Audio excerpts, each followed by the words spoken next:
नमस्कार, मैं जितेंद्र चतुर्वेदी। अर्णव गोस्वामी ने वामपंथियों की लंका लगा दी है और ये अनायास नहीं कह रहा हूं। हालांकि तब आप कहेंगे कि नहीं, वो तो इस समय बदले बदले से नजर आ रहे हैं और पीएम के खिलाफ अभियान चला रहे हैं, भाजपा की सरकार को कटघरे में खड़ा कर रहे हैं। तो प्रश्न ये है कि ये विमर्श खड़ा किसने किया और क्यों किया, उसकी क्या मंशा है। जब आप इन सवालों का पड़ताल करेंगे तो सबसे पहले आप ये पाएंगे कि साहब, जो YouTube और सोशल मीडिया का जो अन्य मंच है, वहां जिन लोगों ने ये कहानी गढ़ना शुरू की कि रिपब्लिक जो है वो एंटी बीजेपी हो गई है, ये गढ़ने वाले कौन है? ये वामपंथी धड़े के अलंबरदार हैं जो अब YouTube पर पाए जाते हैं और वहीं से नरेंद्र मोदी के खिलाफ अभियान चलाते हैं और राहुल गांधी के लिए बैटिंग करते हैं। वही ये बताते हैं कि संविधान खतरे में है और वही ये कहते हैं कि साहब SIR के जरिए जो है लोकतंत्र को खतरे में डाला जा रहा है। वही PDA का सुगुफा छोड़ते हैं और वही कहते हैं कि ब्राह्मण नाराज है। ये वही धड़ा है।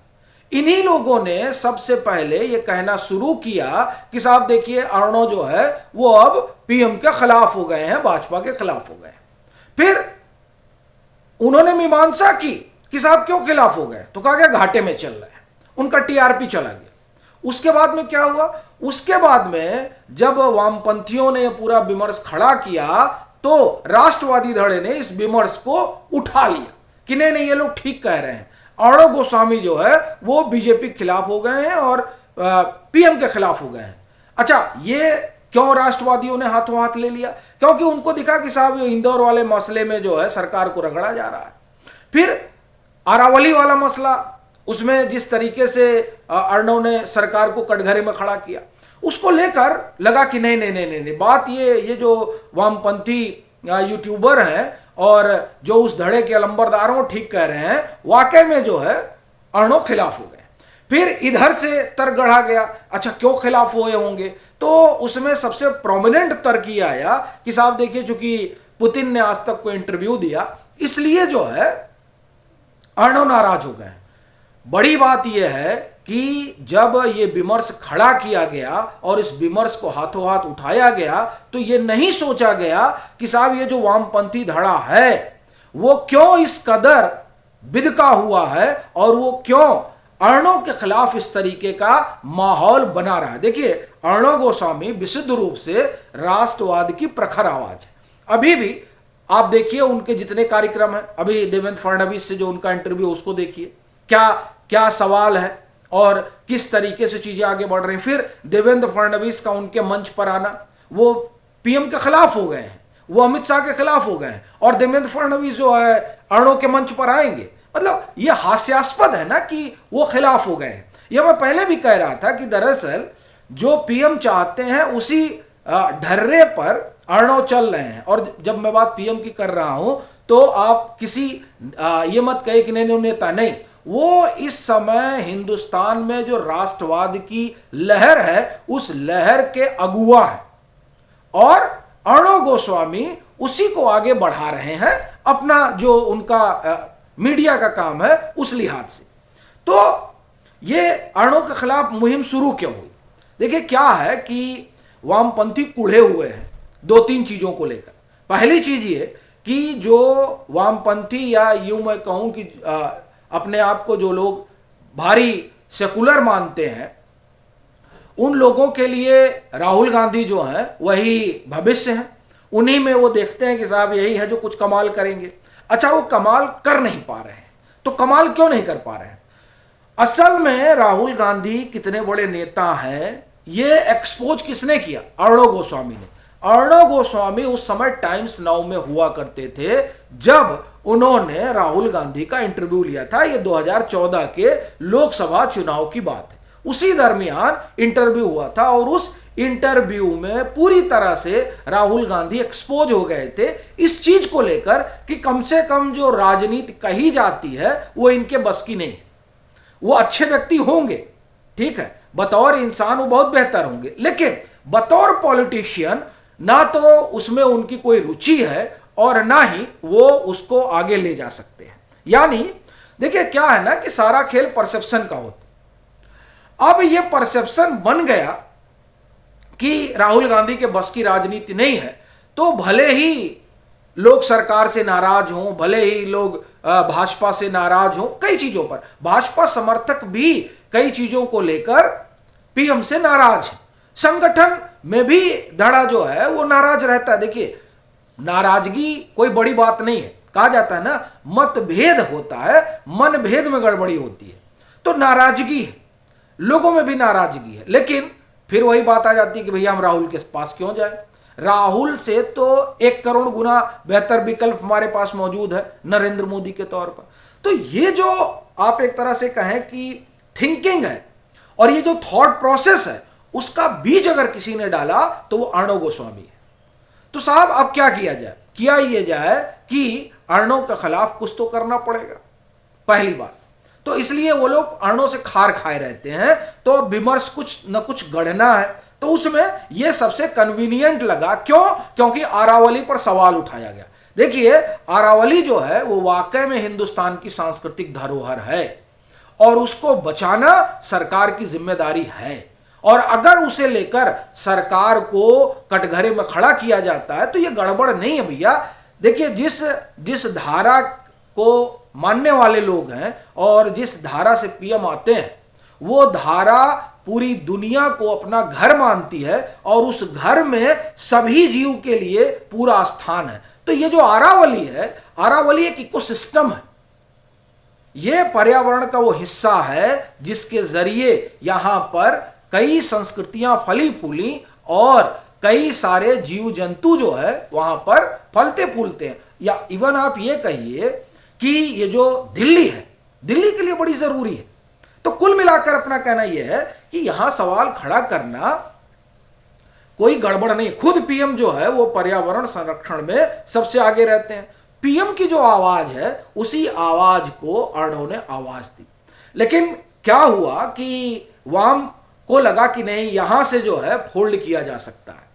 और उस फोल्ड करने और कराने का सबसे बड़ा कारण यही था कि जो राहुल को लेकर एक आप ये कहें कि सोच शुरू हुई, उस सोच में बड़ी भूमिका अर्णव की रही। तो यहां से जो है सबसे बड़ी चीज ये थी कि अर्णव की जो फैन फॉलोइंग है, जो रिपब्लिक की अपनी टीआरपी है, उस सब को ध्वस्त किया जाए और राष्ट्रवाद का जो प्रखर आवाज है मीडिया में, उस आवाज को खत्म किया जाए। और उसको खत्म करने का सीधा सा एक तरीका है कि इसको बदनाम करिए। उन्हीं समर्थकों के आंखों में या उन्हीं समर्थकों के सामने जो अर्णव और रिपब्लिक के साथ खड़े हैं इस बात को लेकर कि कुछ भी हो, ये राष्ट्रवाद के साथ लगे रहते हैं। तो ये एक तरह से कहा जाए कि मीडिया में इन आवाजों को यूट्यूब पर बैठकर एलिमिनेट करने की कवायद है। और बड़ी चीज क्या है कि इस ट्रैप में फंस जाता है व्यक्ति। कई बार जो है राष्ट्रवादी धड़े के लोग भी फंस जाते हैं कि नहीं लग रहा है कि लोग ठीक ही कह रहे हैं। वो देखिए वो कैसा विमर्श चलाते हैं। जेफरी एपस्टीन फाइल का विमर्श उन्होंने चलाया, लोगों ने कहा अरे कुछ तो गड़बड़ हो सकती है, सड मार गया था। आप देखिए, अगर आप मतांतर देख रहे हैं तो हम ही लोग ये लगातार चला रहे थे कि उसमें कुछ नहीं है, ये बेकार की जो है तुक्केबाजी चल रही है। उससे पहले आप चुनाव में देखिए, बिहार जिता रहे थे। उससे पहले जाइए तो संविधान बदलवा रहे थे। या योगेंद्र यादव सरीखे लोग ये कह रहे थे कि साहब अगर ये लोग आ गए तो पूरा संविधान रिराइट कर देंगे। क्या हुआ? हो गया रिराइट। कहना अपना यह है कि ये लोग विमर्श खड़ा करते हैं और उस विमर्श में लोग फंस जाते हैं। अभी यही काम अर्णव के साथ हो रहा। अब पहली चीज तो क्यों कर रहे हैं वो हमने आपको बताया कि मसला राहुल गांधी का है। दूसरा क्या हुआ है कि नाराजगी है लोगों में, ठीक है, कई मसलों को लेकर नाराजगी होती है। अर्णव ने क्या किया कि उस नाराजगी को आवाज देना शुरू कर दिया। अब जब अर्णव उस नाराजगी को आवाज दे रहे हैं तो अब ये बेचारे यूट्यूब पे क्या करेंगे? अब तो इनकी दुकान यहां भी बंद हो जाएगी। पहले तो दुकान मेन स्ट्रीम में बंद हुई, अब यहां भी बंद कराने पड़ने लग गए हैं।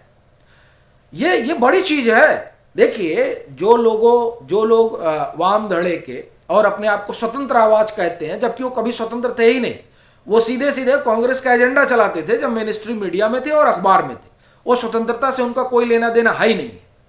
वो कभी कोई स्वतंत्र आवाज नहीं रहे।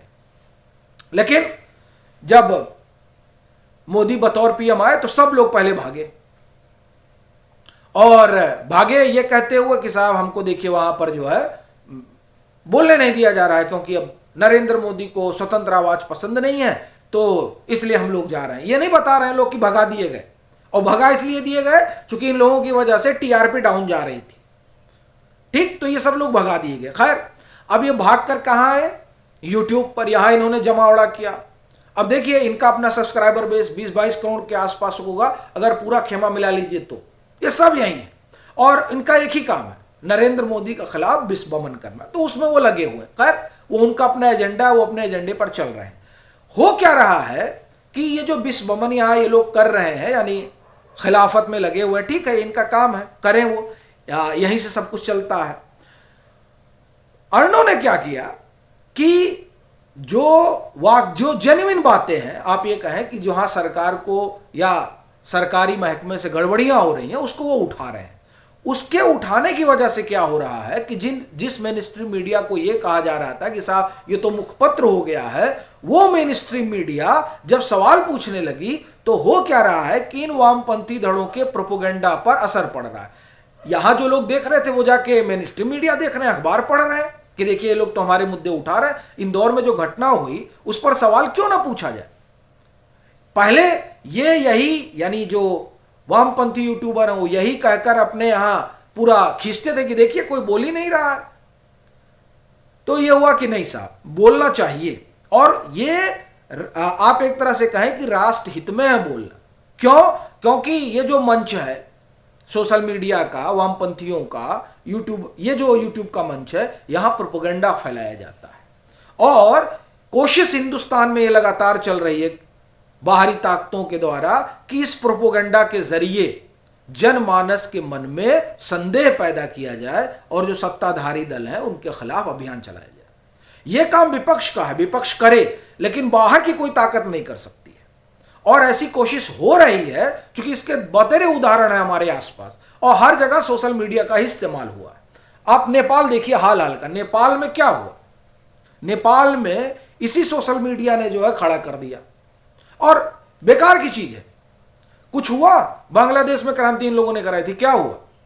आपने एक चुनी हुई सरकार को हटवाया और एक व्यक्ति को ऐसे बैठा दिया जो भयानक कट्टरपंथ है। तो ये जो आवाज इनको मिल रही थी, उस आवाज को, यानी इस मंच को ही अब खतरे में डाल दिया है अर्णो की आवाज ने। वो सवाल उठा रहे हैं, सवाल पूछ रहे हैं। तो साहब, इन लोगों की जो मंशा थी वो यही थी कि एक जो राष्ट्रवादी आवाज है उसको डिस्क्रेडिट किया जाए, और फिर धीरे धीरे जो इस तरह की आवाजें हैं उन आवाजों को ऐसे ही डिस्क्रेडिट करने का अभियान चलाते हैं। कुछ पकड़ लेंगे और फिर उसी पर चलने लगेंगे, और कुछ ऐसी घटनाएं हो जाती हैं जिसकी वजह से राष्ट्रवादी खेमे को लगने लगता है कि नहीं नहीं, ये लोग ठीक कह रहे हैं, अर्णव बदल गए। असल में अभी भी आप देखिए, तो हमने आप तो देवेंद्र फडणवीस का आपको उदाहरण दिया, अभी आप सारा कार्यक्रम देखिए, अभी जो टुकड़े टुकड़े वाला मसला है वो कौन उठाया और कौन चलाया। तो कुल मिलाकर ये सीधी सी बात है कि जो राष्ट्रवाद की आवाज है उस आवाज को लेकर वो चल रहे हैं, और पीएम जिस ढर्रे पर ले जाना चाह रहे हैं उसी पर चीजें आगे बढ़ रही हैं, उसके इतर जा रही हैं। ये एक तरह से कम मुझे तो नहीं लग रहा है, क्योंकि जब से ये अभियान शुरू हुआ ना कि रिपब्लिक बदल गया, तब से कम मैं लगातार देख ही रहा हूँ, मुझे कोई भी बदलाव नहीं नजर आया। बाकी आप लोगों की अपनी क्या राय है, जरूर साझा करिएगा।